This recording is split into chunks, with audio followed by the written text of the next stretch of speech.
할렐루야. 네, 이 새벽에 주님 앞에 나오신 여러분 위에 우리 주님의 평화와 은혜가 넘쳐나기를 간절히 바랍니다. 자, 오늘 본문의 말씀은 다윗이 그의 삶에서 경험한 가장 고통스럽고 가슴 아픈 일이 소개되고 있습니다. 자, 압살롬이 아버지 다윗에 대한 미움과 복수를 키워나갔고 때가 되니까 그런 헤브론에 가서 자기의 왕됨을 선포합니다. 그런 모든 것을 미리 철저하게 준비했고 이제 압살롬이 우리의 왕이다 하고 나팔을 불 때 그의 명령을 받은 각 사람들이 전국 각지에 돌아서서 흩어져서 그 사실을 전하게 됩니다.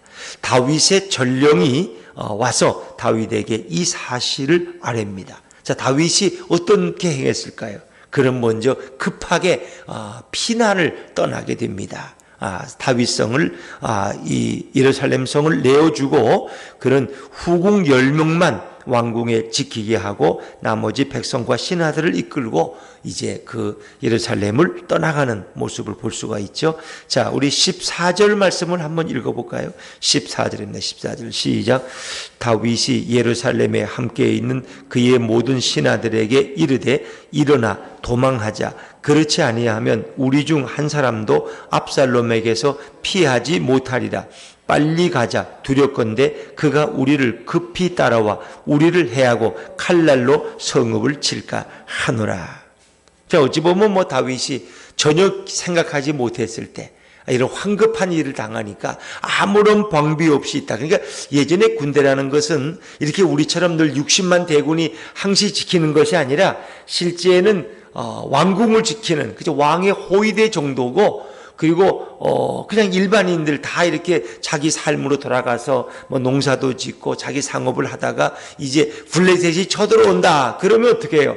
나팔을 불어서 군사들을 모으는 거예요. 그럼 일하던 사람들이 다시 칼을 잡고 이제 전쟁을 하기 위해서 몰려드는 거죠. 그러면 그 시간이 필요하다는 거예요. 근데 압살롬은 이미 자기 군대들을 다 모아놨어요. 그리고 헤브론에서 나팔을 불고는 이 예루살렘을 향해서 진격해 들어오고 있는 거예요. 그러니까 다윗은 언제 군사들을 모을 틈도 없어요. 오늘 보니까 그를 따르는 600명의 왕의 호위대가 전부예요. 600명이. 그 숫자를 가지고는 수천 수만에 이르는 압살롬의 군대를 막을 수가 없어요. 그래서 왜 그들과 마주치면은 많은 사람이 죽을 수 있기 때문에 다윗은 아마 그런 이유 때문에 황급히 성을 버리고 도망가는 것입니다. 그리고 또 한 가지 이유가 있어요. 이 예루살렘 성이 전쟁터가 되면 안 돼요. 거룩한 하나님의 도성 예루살렘이 전쟁터가 되면은 이 성은 완전히 파괴될 수 있어요. 그렇기 때문에 그 전쟁을 피하기 위해서 다윗은 황급하게 피신한다. 그러나 아무리 황급한 일이라도 다윗이 누굽니까? 그런 백전노장입니다. 그러나 한 번도 전쟁에 패배한 적이 없어요. 다윗의 좌우에는 그래도 요압과 아비새와 그를 따르는 장수와 훌륭한 군인들이 있습니다. 적어도 얼마 정도는 버틸 수 있을 거예요. 그런데 아들과 아버지는 싸우기를 원하지 않았어요. 내가 아버지의 군대와 아들의 군대가 부자 간에 싸우면 결국 누가 좋아하는 거예요? 사단 마귀가 좋아하는 거예요. 그런 싸우기를 원치 않았어요. 왜? 누군가가 죽어야 되니까. 압살롬의 군대가 죽든 다윗의 군대가 죽어야 되는데 그건 뭘 의미하는 거예요? 결국 하나님의 백성들이 죽어나가는 거예요. 이스라엘 백성들이. 다윗은 그러기를 원치 않았다는 거예요. 그래서 희생자 없이 나중에 이기기를 다윗은 원했고 하나님 앞에 그것을 위해 기도하는 거예요. 그래서 예루살렘 성을 내어주고 그런 가는데 어찌 보면 이렇게 다윗이 바보같이 성을 내어주란 말이에요. 이렇게 엉터리같이 그러는데 그것은 다 거기에 희생을 줄이기 위한 그리고 하나님의 도성 이 예루살렘이 전쟁의 이런 현장이 되지 않도록 그런 황급하게 피해 나가죠. 그래서 오늘 보니까 정말 다윗의 마음은 너무나 조급하게 보입니다. 그래서 그런 이성을 내어주고 떠났죠. 그런데 결국 이 모든 것은 압살롬이 아버지에 대한 미움에서 시작하지만 결국은 이 원인은 뭐예요? 다윗이 범죄했기 때문에. 다윗이 밧세바를 자기 아내로 빼앗았고 그의 남편 우리아를 죽인 그 칼이 그 죄가 다윗의 가문을 떠나지 않는 거예요. 그래서 내 가문에 칼이 임하고 재난이 끝이지 않을 것이다. 그리고 후궁 10명을 남겨두지만 결국 하나님의 말씀이 있잖아요. 나단을 통해 주시는 말씀이 백주된에서 너의 이웃이 너의 아내들과 동침할 것이다. 가장 부끄러운 일을 다윗은 결국 경험하게 되죠. 결국 이 모든 것은 배후에 하나님의 섭리가 있다는 것이죠. 참담한 이 상황이 결국 다윗에게 이루어지게 되는 거죠. 그러니까 다윗이 아무리 영화로운 자리에 있을지라도 순식간에 가장 비참한 모습으로 방랑자의 신세로 전락하는 거예요. 그래서 이제 왕궁을 버리고 그런 오늘 성경에 보니까 온 사람이 큰 소리로 울며 그리고 맨발로 도망가는 다윗과 그 신하들의 그 가족의 모습을 우리는 생각해 볼 수 있습니다. 이것이 뭐냐? 결국 죄로 인해서 왔다는 것입니다. 죄로 인해서. 다윗의 범죄로 인해 하나님은 그 죄를 반드시 물으신다는 것입니다. 그래서 온 통일 이스라엘의 왕이고 그 지역에서 정말 주권자로 굳게 섰던, 그리고 블레셋이고 그 주변 나라들을 다 정복하고 가장 우뚝 섰던 다윗의 나라가 이렇게 쉽게 아들 압살롬에 의해서 무너져가는 모습을 볼 수 있죠. 그러나 다윗이 도망간다고 하나님의 나라가 패배한 건 아니에요. 하나님은 지금도 지켜보고 계시고 전능하시고 위대하시죠. 단 다윗은 아들과의 싸움을 피하기 위해서 황급히 도망가는 그 아버지의 모습을 우리는 볼 수가 있는 것이죠. 자, 이래서 이제 그가 궁을 버리고 도망가게 되는데 17절, 18절 말씀을 한번 이어보십니다. 17절, 18절입니다. 시작. 왕이 나가매 모든 백성이 다 따라서 벳메르하게 이르러 멈추어서니 그의 모든 신하들이 그렛 사람과 모든 블렛 사람과 및 왕을 따라 가드에서 온 모든 가드 사람 600명이 왕 앞으로 행진하니라. 17절에 이 벳메르악이라고 해서 작은 1번 이렇게 표시해요. 그건 먼 궁입니다. 그러니까 예루살렘 성전의 이제 마지막, 성의 마지막 궁까지 이르렀다는 거죠. 이제 성을 떠나면 곧 우리가 성지순례 가보면 기드론 시내가가 있고, 기드론 시내가를 지나면 바로 앞에 감람산이 보이잖아요. 그렇죠? 그렇게 이제 피난을 가야 되는 거예요. 그런데 이 마지막 먼 성의 궁에 이르렀더니 거기 그를 앞서가는 신하들이 다윗을 기다리고 있는데, 거기 그렛 사람, 블렛 사람과 및 왕을 따라 가드에서 온 모든 가드 사람 600명이 왕 앞으로 행진하니라. 그러니까 이 가드가 뭐냐 하면은 블렛의 도시 중에 하나가 가드라는 거 아시죠? 골리앗의 고향이 가드예요. 그래서 가드 사람 골리앗이 이렇게 앞에 선 거예요. 다윗과 이제 싸우던 장면이. 그러니까 그들이 가장 존경하고 따르던 골리앗을 무찌른 다윗은 도대체 어떤 사람이냐? 그러니까 이 가드 사람들도 다윗을 존경하고 흠모하는 마음이 있었던 거예요. 그러니까 다윗이 이 가드에 가서, 블렛에 가서 얼마 동안 머물렀잖아요. 그때 다윗을 흠모하고 따르던 이 블렛의 가드 사람들이 있었어요. 근데 다윗이 돌아올 때 그들도 함께 다윗을 따라왔다는 거예요. 그리고 사울왕에 의해서 도망 나눌 때도 그들도 함께 다윗과 함께 했던 사람이에요. 비록 이방인들이지만은 다윗에게 충성했던 사람들이에요. 이제 그들도 다윗과 함께 피난 가기 위해서 기다리고 있다는. 그러니까 이 예루살렘 왕국에 남는 사람들은 어떤 부류냐? 압살롬이 오면 압살롬에게 충성하면 되지 뭐로 다윗을 따라가? 다윗은 이미 패배하는 왕인데 저 아들 압살롬이 진짜 왕이라니까. 그래서 압살롬을 환영하기 위해서 기다리는 사람들이 남아있고, 다윗을 따라가는 사람들은 우리가 다윗왕과 생사를 함께 할 것이다. 다윗이 가는 곳에 우리도 갈 것이다. 마치 룻기서에 보면은 그 며느리 룻이 시어머니 나오미를 따라가잖아요. 그렇지. 오르바는 거기 남고, 그때 어머니의 나라가 나의 나라, 어머니 가는 곳이 우리 가는 곳이다. 어머니의 하나님이 나의 하나님이다. 이러면서 룻은 끝까지 따르잖아요. 이제 그런 모습을 생각하면 돼. 비록 그런 이방인이지만은 다윗과 함께 가겠다는 거예요. 피난길이라는 건 고통스러운 길이고 언제 죽을지도 모르는 길. 여기 앉아있다가 압살롬을 환영하면 압살롬의 군대가 돼서 부귀영화를 누릴 수 있는데 그는 아니라는 거예요. 그 사람들은 이제 이때와 함께 다윗을 따라가겠다는 거예요. 자, 우리 19절 말씀은 19절입니다. 19절 시작. 그때 왕이 가드 사람 이때에게 이르되 어찌하여 너도 우리와 함께 가느냐? 너는 쫓겨난 나그네이니 돌아가서 왕과 함께 내 곳에 있으라. 이때라는 사람, 아마 다윗을 따라다가 다윗이 블레셋에서 이제 도망쳐 나오니까 아마 그들도 같이 다윗을 따라온 어쩌면 쫓겨난 사람들. 그러나 다윗은 이방인인 그들을 받아서 자기 군사들로 삼았을 거예요, 어찌 보면. 그런데 우리 아들과 아버지의 이스라엘의 그 분열 속에서 왜 이방인인 블레셋 사람들이 괜히 희생당할 필요가 있느냐? 그러니까 너는 돌아가서 왕과 함께 내 곳에 있으라. 이게 뭐예요? 압살롬을 왕으로 섬기라는 거예요. 너가 굳이 나를 따라와서 고생할 필요가 있느냐? 이제부터는 압살롬이 왕이니까 압살롬과 함께 편안하게 살아라. 그러면서 그가 다윗이 하는 말이 있죠. 20절 말씀을 한번 잘 읽어볼까요? 20절입니다. 시작. 너는 어제 왔고 나는 정처 없이 가니 오늘 어찌 너를 우리와 함께 떠돌아다니게 하리요? 너도 돌아가고 내 동포들도 데려가라. 은혜와 진리가. 아멘. 다윗은 그를 축복하는 거예요. 은혜와 진리가, 하나님의 은총과 보호하심이 너와 함께 있을 거야. 너는 돌아가서 새로운 왕을 모시고 편안하게 살아라. 너의 동포들, 같은 블레셋 가드 사람들, 너의 가족들 다 데리고 다시 돌아가서 성 안에서 편안하게 살아라. 왜 나를 따라와서 이 고생을, 나는 갈 곳도 모르는 방랑자요, 난 어디로 가서 죽을지도 모르는 사람이라. 그러니까 너는 여기 남으라는 거예요.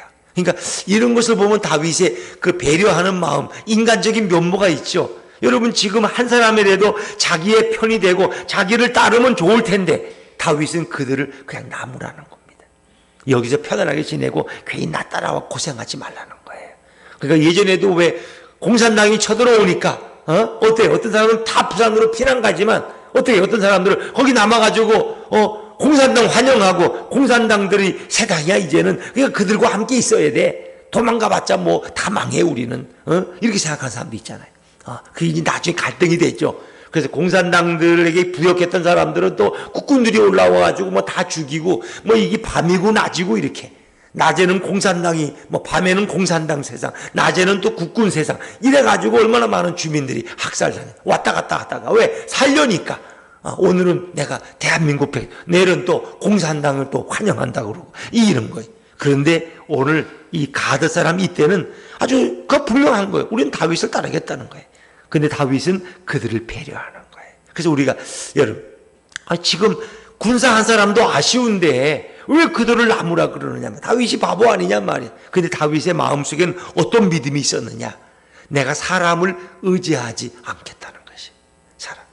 그러니까 군대의 숫자에 따라서 전쟁의 승패가 있는 것이 아니라는 것입니다. 다윗은 그 믿음이 있어요. 다윗을 지금까지 지키신 분이 누구예요? 여호와 하나님이에요. 예수님이 그를 지키신 거야. 내가 골리앗 같은 거대한 장군을 어린 소년 목동이 이길 때 내가 싸워서 이겼냐? 내가 군사가 숫자가 많아? 아니라는 거예요. 하나님이 나를 보호하셨다는 거예요. 그래서 시편 146편 3절 5절 보면 그런 말이죠. 귀인들을 의지하지, 방백들을 의지하지 말며 도울 힘이 없는 인생도 의지하지 말라. 사람을 따라가지 말라는 거예요. 야곱의 하나님을 자기의 도움으로 삼으며 여호와 자기 하나님에게 자기의 소망을 두는 자는 복이 있도다. 끝까지 하나님을 바라보고 하나님을 의지하라. 그러면 승리가 있다. 그러니까 다윗의 마음속엔 적어도 이런 믿음이 분명히 있었다는 거예요. 한 사람이라도 더 자기 편에 끌어들여야지 이 전쟁을 이길지 질지 모르는데 다윗은 아니라는 거예요. 너는 돌아가서 편안하게 있으라는 거예요. 하나님이 나와 함께 하시고 하나님이 나를 지킬 것이라는 이 믿음이 그 황급한 상황 속에서도 다윗에게 있었다는 거예요. 참 놀랍죠. 자, 그런데 다윗은 이제 이렇게 말해주니까 이때가 또 뭐라고 고백하세요? 이게 참 위대한 고백이에요. 21절 말씀, 21절 시작. 이때가 왕께 대답하여 이르되 여호와의 살아계심과 내 주 왕의 살아계심으로 맹세하옵나니 진실로 내 주 왕께서 어느 곳에 계시든지 사나 죽으나 종도 그곳에 있겠나이다 하니. 그러니까 다윗을 따르겠다는 거예요. 다윗이 블레셋에 피난했을 때 다윗을 따랐던 그런 블레셋 사람이지만 또 골리앗이 다윗에게 죽는 모습을 목도했던 그런 병사일 수도 있습니다. 그런데 그는 지금 다윗의 부하가 되었는데 600명을 지도하는, 인도하는 그런 인솔자, 다윗의 어찌 보면 호위대 경비실장이 되었지만 그는 끝까지 다윗과 함께 하겠다는 거예요. 내 주 왕께서 어느 곳에 계시든지 사나 죽으나 종도 그곳에 있겠나이다 하니. 어찌 보면 우리는 이 본문 속에서 이제 주님을, 예수님을 따르고 하나님을 따르는 우리 성도들의 삶의 그 일사각오의 믿음을 볼 수 있어요. 주기철 목사님이 정말 일제의 그 위협 가운데서도 일사각오, 난 오직 주님만을 따르다가 죽겠다는 거예요. 주님만을 따르겠다는 거예요. 그래서 마지막 감옥에 다시 들어가서 거기서 순교하시잖아요. 그런 신자사패에 반대하다가. 그렇죠? 왜? 내게는 예수님 외에는 내가 경배하고 머리를 숙을 자가 없다는 거예요. 나는 우상에게 절할 수 없다는 거예요. 여러분, 이사야 같은 분도 끝까지 하나님을 따르다가 마지막에 톱에 잘려서 죽잖아요. 순교하잖아요. 베드로는 끝까지 예수님을 따르다가 십자가에 거꾸로 매달려 죽잖아요. 또 유명한 로마의 폴리캅 주교는 당신이 예수만 안 믿겠다고 하면 당신을 살려주겠다고 로마 군병이 회유했지만 주님은 나를 한 번도 배신한 적이 없는데 내가 어떻게 주님을 배신하느냐. 그러면서 그는 불에 타서 마지막 순교하잖아요. 그러니까 이런 예수님을 따랐던 이런 성도의 모습이 바로 오늘 이때의 모습이 나타나는 거예요. 다윗을 따르는 그 충성스러운 이때, 블레셋 사람 이때의 모습은 예수님을 따르는 그런 변함없는 성도의 모습을 우리에게 보여주고 있는 것이죠. 그래서 마태복음 16장 24절에 보니까 아무든지 나를 따라오려거든 자기를 부인하고 자기 십자가를 지고 나를 쫓을 것이니라. 나를 따라오려거든 자기를 부인하고 나를, 그것이 진정 예수님을 따르는 성도의 모습임을 우리에게 주님은 보여주고 있습니다. 그렇죠. 또 우리는 여기서 한 가지 이 다윗이 지금 압살롬에 의해서, 아들에 의해서 반란을 경험하고 그리고 황급히 도망가는 그 상황, 그 다윗의 고통을 이루 말할 수 없죠. 그것이 시편 41편에 그대로 소개되고 있죠. 그래서 여러분이 오늘 마지막으로 시편 41편을 한번 찾아보면 좋겠습니다. 여기는 덮으셔도 됩니다. 시편 41편 한번 찾아보시죠. 네, 우리 구약성경 831쪽입니다. 831쪽. 831쪽 시편 41편. 이 시는 전통적으로 압살롬에게 쫓겨가는 다윗이 그 황급한 가운데 하나님 앞에 회개하면서 지은 시가 시편 41편, 그리고 시편 55편입니다. 그래서 오늘 41편만 한번 다는 못 읽고 몇 군데만 한번 읽어보죠. 다윗은 자기가 지금 병들었다고 이렇게 고백을 하고 있죠. 자, 우리 3절 말씀을, 41편 3절 말씀, 3절입니다. 시작. 여호와께서 그를 병상에서 붙드시고 그가 누워있을 때마다 그의 병을 고쳐주시나이다. 그래서 역사적으로 다윗이 몸이 쇠약하고 지금 병들어 있을 때에 압살롬이 반역해서 그런 그 병든 몸을 이끌고 지금 갑자기 도망가게 됐다. 뭐 그런 상황으로 우리가 읽을 수도 있습니다. 그런데 그 상황 속에서 다윗이 한 일은 그는 먼저 하나님 앞에 회개했다는 거죠. 하나님 앞에 그는 먼저 회개하죠. 자, 우리 4절 말씀, 4절입니다. 4절 시작. 내가 말하기를 여호와여 내게 은혜를 베푸소서. 내가 주께 범죄하여 싸우니 나를 고치소서 하였나이다. 그는 먼저 자기가 당하는 그 지금 환난 같은 일을 하나의 병상에 누운 초라한 다윗의 모습으로 표현했든지, 실제 그는 병이 들은 몸으로 아마 피난을 가야 했든지 우리는 그것까지는 정확히 알 수 없지만 그는 그것을 자기가 병상에 누워있는 것으로 설명합니다. 그러면서 그는 하나님 앞에 자기의 죄를 회개합니다. 다윗은 그런 상황 속에서도, 물론 죄 때문에 그는 고난을 받고 있지만 결국 그 상황 속에서도 그는 자기의 죄를 또 하나님 앞에 고백합니다. 내가 주께 범죄하여 싸우니 나를 고치소서. 그러면서 그의 원수들이 다윗을 조롱하는 모습이 나오죠. 5절입니다. 5절 한번 같이 읽어보죠. 시작. 나의 원수가 내게 대하여 악담하기를 그가 어느 때에 죽고 그의 이름이 언제나 없어질까 하며. 다윗의 원수들은 어떻게, 저 아들한테 당하는 저 다윗의 모습을 봐라. 저 다윗이 이제 어떻게 망하는가 한번 지켜보자. 아들의 손에 의해 죽어가는 저 아버지의 참 꼴 좋다. 이렇게 이제 비난하고 악담을 하고 있는, 악담을. 그렇죠? 악담을. 자, 7절 말씀. 7절입니다. 7절 같이 읽죠. 시작. 나를 미워하는 자가 다 하나같이 내게 대하여 수군거리고 나를 해하려고 꾀하며. 다윗의 고백이에요. 실제 압살롬에 의해서 그가 도망갈 때 그가 고통 가운데 지은 시예요. 나를 미워하는 자가 다 하나같이 내게 대하여 수군거려. 다윗 저렇게 잘난 체 아들이 저 꼬락새 좀 봐 하면서 그를 해하려고 꾀한다는 거예요. 음모를 꾸민다는 거예요. 어떻게 하면 다윗을 넘어뜨릴까? 저걸 끝장을 내야 돼 하고 해하려고 지금 음모를 꾸미는 모습을 다윗은 시편 속에서 이렇게 고백하고 있죠. 그리고 이제 다윗은 8절에 보니까 저 악한 병에 들어 다시 일어나지 못할 거야. 8절입니다. 시작. 이르기를 악한 병이 그에게 들었으니 이제 그가 눕고 다시 일어나지 못하리라. 다윗은 이제 망한 거야. 아들에게 이제 끝났어. 이제 다윗은 이제 재기 못할 거야. 이렇게 다 악담을 하고 있어. 어떻게 또 다윗의 고백이 뭐예요?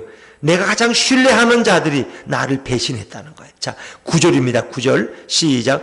내가 신뢰하여 내 떡을 나눠 먹던 나의 가까운 친구도 나를 대적하여 그의 발꿈치를 들었나이다. 이게 누구예요? 아히도벨을 말하는 거예요. 아히도벨은 다윗에게 둘도 없는 아주 모략가예요. 제갈공명 같은 사람.